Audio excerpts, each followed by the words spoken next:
The Battle of Jackson, fought on May 14, 1863, in Jackson, Mississippi, was part of the Vicksburg Campaign in the American Civil War. Union Commander Maj. Gen. Ulysses S. Grant and the Army of the Tennessee defeated Confederate General Joseph E. Johnston, seizing the city, cutting supply lines, and opening the path to the west and the siege of Vicksburg. Background: on May 9, Gen. Johnston received a dispatch from the Confederate Secretary of War directing him to proceed at once to Mississippi and take chief command of the forces in the field. As he arrived in Jackson on May 13, from Middle Tennessee, he learned that two Army Corps from the Union Army of the Tennessee, the 15, under Maj.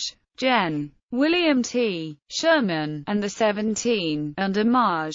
Gen. James McPherson, were advancing on Jackson, intending to cut the city and the railroads off from Vicksburg, Mississippi, which was a major port on the Mississippi River. These corps, under the overall command of Grant, had crossed the Mississippi River south of Vicksburg and driven northeast toward Jackson. The railroad connections were to be cut to isolate the Vicksburg garrison, and if the Confederate troops in Jackson were defeated, they would be unable to threaten Grant's flank or rear during his eventual assault on Vicksburg. Battle. Johnston consulted with the local commander, Brig. Gen. John Gregg, and learned that only about 6,000 troops were available to defend the town. Johnston ordered the evacuation of Jackson, but Gregg was to defend Jackson until the evacuation was completed. By 10 a.m., both Union Army Corps were near Jackson and had engaged the enemy. Rain, Confederate resistance, and poor defenses prevented heavy fighting until around 11 a.m., when Union forces attacked in numbers and slowly but surely pushed the enemy back. In mid-afternoon, Johnston informed Gregg that the evacuation was complete and that he should thus engage and follow. Aftermath. Soon after, Union troops entered Jackson and had a celebration in the Bowman House, hosted by Grant, who had been traveling with Sherman's corps. They then burned part of the town and cut the railroad connections with Vicksburg.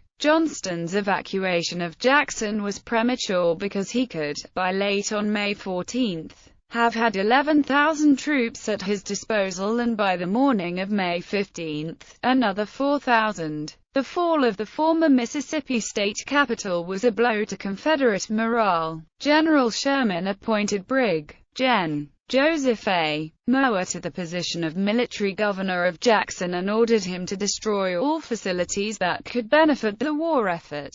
With the discovery of a large supply of rum, it was impossible for Mower's brigade to keep order among the mass of soldiers and camp followers, and many acts of pillage took place. Grant left Jackson on the afternoon of May 15 and proceeded to Clinton, Mississippi. On the morning of May 16 he sent orders for Sherman to move out of Jackson as soon as the destruction was complete. Sherman marched almost immediately, clearing the city by 10 a.m. By nightfall on May 16, Sherman's corps reached Bolton, Mississippi, and the Confederacy had reoccupied what remained of Jackson. Jackson had been destroyed as a transportation center and the war industries were crushed. But more importantly, the Confederate concentration of men and materials aimed at saving Vicksburg were scattered. Sherman would later lead an expedition against Jackson following the fall of Vicksburg to clear Johnston's relief force from the area.